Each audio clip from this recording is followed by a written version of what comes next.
आज ही Doubtnut app download करें। Doubtnut पर होगा अब आपके सभी मैथ्स, केमिस्ट्री, फिजिक्स और बायोलॉजी डाउट्स का सफाया। बस अपने क्वेश्चन की फोटो खींचो, उसे क्रॉप करो और तुरंत वीडियो सोल्यूशन पाओ। Download now. हेलो गाइस, हमें जो क्वेश्चन दिया है उसमें बोला है कि एक पार्टिकल है जिसका मास 10⁻⁻² kg है। उसके पास एक चार्ज है 5 × 10⁻⁸ कूलम। ठीक है, बोला है कि वो जो पार्टिकल है उसको एक इनिशियल हॉरिजॉन्टल वेलोसिटी दे दी गई 10⁵ मीटर पर सेकेंड। बोला है कि अगर वहाँ पे एक इलेक्ट्रिक फील्ड है और मैग्नेटिक फील्ड है, तो उस पार्टिकल को अगर हम चाहते हैं कि वो सिर्फ हॉरिजॉन्टल डायरेक्शन में चलता रहे, ठीक है, तो क्या नेसेसरी होना चाहिए।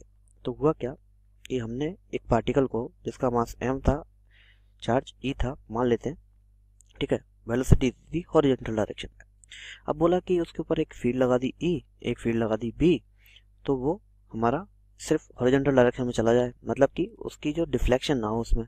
ठीक है, तो इसकी वेलोसिटी में, मतलब कहना क्या चाह रहा है कि इसकी वेलोसिटी की डायरेक्शन में चेंज नहीं आना चाहिए, भले ही इसके मैग्नीट्यूड में चेंज आ जाए। ठीक है, तो ऐसा कब होगा, जब इस पर लगने वाला जो फोर्स होगा वो या तो कितना हो, 0 हो, या फिर जो भी फोर्स लगे वो इसके क्या लगे, अलोंग लगे, या फिर पहली कंडीशन तो F0 0, या फिर दूसरी condition F is along velocity. तो वो क्या करेगा, वो सिर्फ इसकी मैग्नीट्यूड को बढ़ाएगा, इसकी डायरेक्शन को चेंज नहीं करेगा। ठीक है, तो अब सारी कंडीशंस पढ़ते हैं, फिर पता करते हैं कि ये दोनों कंडीशंस में से कोई एक कंडीशन जो भी कॉम्बिनेशन सेटिस्फाई कर रहा होगा वो उसको हम यूज कर सकते हैं। ठीक है, तो पहला है कि B should be perpendicular to the direction of the velocity and E should be along the direction of the velocity. अगर B जो है हमारा वो परपेंडिकुलर हो गया वेलोसिटी के, ठीक है, तो पहली कंडीशन बना लेते हैं अपन कि ये हमारी वेलोसिटी है, B इसके परपेंडिकुलर है। ठीक है, और क्या है कि जो E है वो क्या है, अलोंग दी वेलोसिटी की डायरेक्शन है। तो ये क्या करेगा, ये FE लगाएगा, E किधर लगाएगा, इसी सेम डायरेक्शन में। जो B है वो क्या करेगा, वो FM लगाएगा, किधर लगाएगा, V क्रॉस B डायरेक्शन में, यानी कि परपेंडिकुलर इस डायरेक्शन में। तो यहाँ से हम देख रहे हैं ना तो हमारा F0 0 होगा क्योंकि दोनों फोर्स क्या परपेंडिकुलर एक दूसरे के, ठीक है, और ना ही क्या होगा, इन दोनों के जो रिजल्टेंट आएगा वो अलोंग दी V आएगा। तो मतलब ये दोनों कंडीशन हमारी एक भी कंडीशन सेटिस्फाई नहीं हो रही है, मतलब हमारा ए आंसर नहीं हो सकता। अब बढ़ते हैं बी की तरफ। बी बोल रहा है कि both B and E should be along direction of velocity. अगर B और E को हम अलोंग दी वेलोसिटी करते हैं तो क्या होगा, तो सेकंड कंडीशन क्या है कि ये हमारी वेलोसिटी है, B भी हमारा इधर है, E भी हमारा इधर है। ठीक है, तो इसकी वजह से जो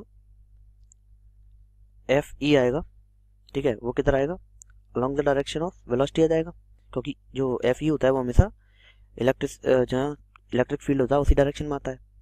हम पूछ रहे हैं कि B का क्या होगा, तो B क्या होगा, जो B है हमारा उसके लिए क्या है, B की जो FM की वैल्यू होती है वो क्या होती है, V क्रॉस B। ठीक है, तो अगर इन दोनों की डायरेक्शन सेम हो गई तो इसका जो फोर्स होगा वो 0 हो जाएगा।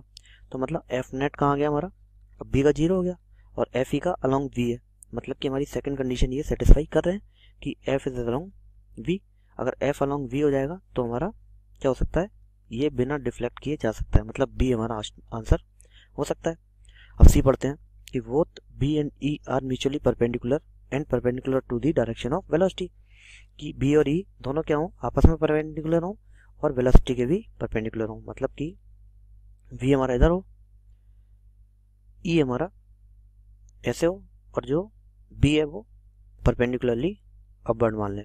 ऐसे अगर कोई कंडीशन बन रही है तो क्या होगा, जो FE आएगा वो आ जाएगा इधर। ठीक है, क्योंकि हमेशा किधर रहता है, इलेक्ट्रिक फील्ड की डायरेक्शन में। ठीक है, जो FM आएगा वो कहाँ आएगा, B क्रॉस V, मतलब कि डाउनवर्ड डायरेक्शन में। ठीक है, अगर हम मैग्नीट्यूड ऑफ FE और मैग्नीट्यूड ऑफ FM को इक्वल कर दें तो क्या होगा, इन दोनों की डायरेक्शन अपोजिट है और मैग्नीट्यूड इक्वल हो जाएंगे, तो F0 क्या हो जाएगा, हमारा 0 हो जाएगा, मतलब हमारी कंडीशन 1 सेटिस्फाई हो जाएगी। अगर कंडीशन 1 सेटिस्फाई हो गई तो भी हम यूज़ कर सकते हैं, तो हमारा C भी यूज़ हो सकता है। D बोला है कि B should be along the direction of velocity and E should be perpendicular to the direction of velocity. तो चौथे में क्या किया हमने, B को अलोंग द वेलोसिटी कर दिया और E को परपेंडिकुलर कर दिया।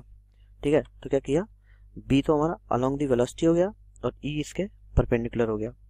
तो इससे होगा क्या, इससे होगा कि जो B है उसकी वजह से जो फोर्स लगेगा वो लगेगा 0, क्योंकि v क्रॉस b लगता है, ठीक है। जब दोनों एक ही डायरेक्शन में जाएंगे तो फोर्स 0 हो जाएगा, लेकिन e क्या है, परपेंडिकुलर है, तो वो इस तरफ फोर्स लगा देगा, ठीक है। तो अब इसका जो फोर्स है वो क्या है, परपेंडिकुलर है, मतलब अलोंग द डायरेक्शन भी नहीं है और नेट फोर्स 0 भी नहीं है, मतलब कि इसकी वजह से क्या होगा, डायरेक्शन चेंज हो जाएगी, तो हमारा डी भी नहीं हो सकता। तो हमारा सही आंसर क्या हो जाएगा, ऑप्शन बी हो सकता है या ऑप्शन सी हो सकता है, ठीक है। तो हमारा करेक्ट आंसर हो जाएगा ऑप्शन 3, जिसमें दिया हुआ है B and C are correct. Class 6 से 12 से लेके नीट, IIT, जेई मेंस और एडवांस के लेवल तक 10 मिलियन से ज्यादा स्टूडेंट्स का भरोसा। आज ही डाउनलोड करें डाउटनेट ऐप या व्हाट्सएप कीजिए अपने डाउट्स 8400 400 400 पर।